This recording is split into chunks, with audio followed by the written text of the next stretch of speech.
आज की वीडियो में कोई परिचय नहीं, सिर्फ आप लोगों को कुछ बातें बतानी थी, कुछ खबरें बतानी थी। आप लोगों को अंकिता भंडारी के बारे में पता है, उन्नाव केस के बारे में आपको पता है। अभी जो मैं आपको बात बता रहा हूँ वो बिहार के खगड़िया ज़िले की है, जहाँ से डिप्टी सीएम सम्राट चौधरी आते हैं। एक 5 साल की बच्ची के साथ दुष्कर्म किया और उसे जान से मार दिया। लोग सड़कों पर आए, आईएएस के दफ्तर में घुसे जो वहाँ के डीएम थे। जब उन्हें लगा कि शायद हमारी बातों पर सुनवाई नहीं हो रही है तो उन्होंने ये कदम उठाया। हम करते क्या हैं कि अगर कोई ऐसे निर्मम हत्याकांड होते हैं तो हम उनके लिए प्रोटेस्ट करते हैं, कैंडल्स लेके सड़कों पर आते हैं, पर उनसे होता क्या है? क्या उनको सज़ा मिल जाती है? और ऐसे मामलों में न्यायपालिका कोई सख्त कदम क्यों नहीं उठाती? फास्ट ट्रैक पर केस क्यों नहीं लाती? फांसी की सज़ा क्यों नहीं सुनाती? अगर ऐसे केसों में वक्त पे सारी चीज़ें हो जाएं तो जो ये हवस के शिकारी लोग हैं, जो ये गंदे लोग हैं, इनको एक सबक मिल जाए कि अगर हमने ऐसा कुछ किया तो हमें फांसी की सज़ा मिलेगी। लेकिन होता क्या है? हम सड़कों पर आते हैं, नारे लगाते हैं, मुर्दाबाद के नारे लगाते हैं, कैंडल्स लेके घूमते हैं और होना जाना कुछ नहीं होता। 5 साल की बच्ची जिसने शायद कुछ देखा भी ना हो, उसको पता भी ना हो कि ये मुझे कहाँ लेके जा रहा है। उसके घर से 500 मीटर की दूरी पर एक और खेत था, उसमें उसका शव मिला। उसी बिहार में एक दूसरा केस होता है जहाँ हिना खातून, जो 5 बच्चों की माँ थी, जिनके हस्बैंड मर चुके थे, उनको बंदूक के नोक पर उनका रेप किया गया और मार दिया गया। और जहाँ हमें इन चीज़ों के खिलाफ आवाज़ उठानी चाहिए और हमें शिक्षा को लेकर आवाज़ उठानी चाहिए, वहाँ पर अजीत डोभाल जी अपने कार्यक्रम में ये कह रहे हैं कि मंदिरों को लूटा गया था, हम ऐसा रहे और अब यहाँ के युवाओं में एक आग होनी चाहिए बदला लेने की।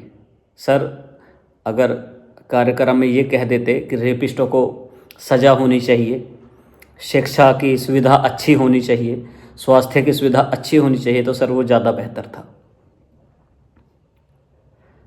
और रेप से ही रिलेटेड एक और खबर है लखनऊ की, जो एसडीआरएफ के सिपाही हैं, जिन्हें मतलब किसी आपदा के लिए बनाया जाता है, जो भर्ती की जाती है, ये आपदा वगैरह के लिए की जाती है कि आपको लोग आपदा से बचाने हैं।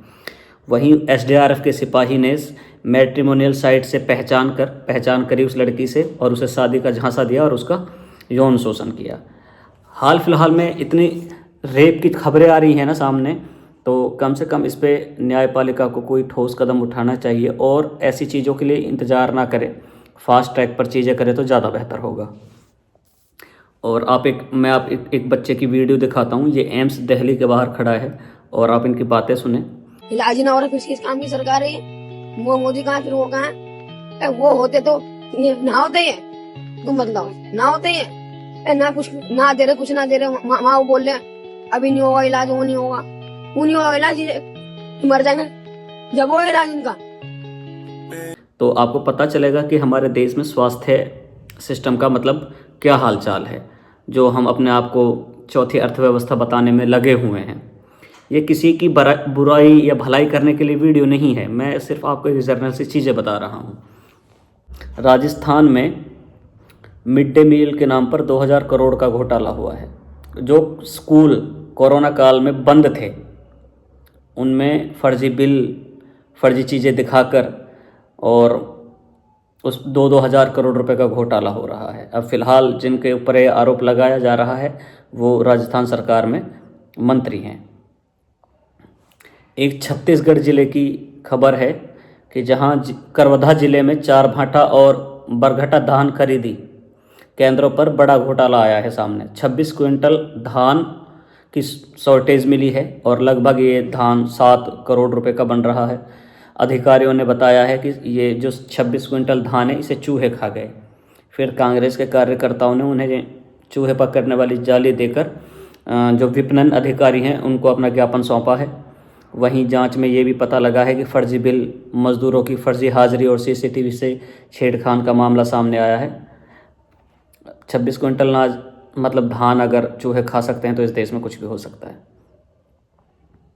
बाकी ये वीडियो मैंने इसलिए बनाई थी कि हाल फिलहाल में जो हालात देश के हुए पड़े हैं, इतने सारे रेपिस्ट पता नहीं कहाँ कहाँ से निकल कर आ रहे हैं, और बेटी बचाओ बेटी पढ़ाओ का नारा, ऐसा लगता है कि इसके एडवर्टाइजमेंट पे जो पैसा खर्च किया गया है वो सिर्फ किताबों में और दिखावटी है, विज्ञापनों में है और दिखावटी है।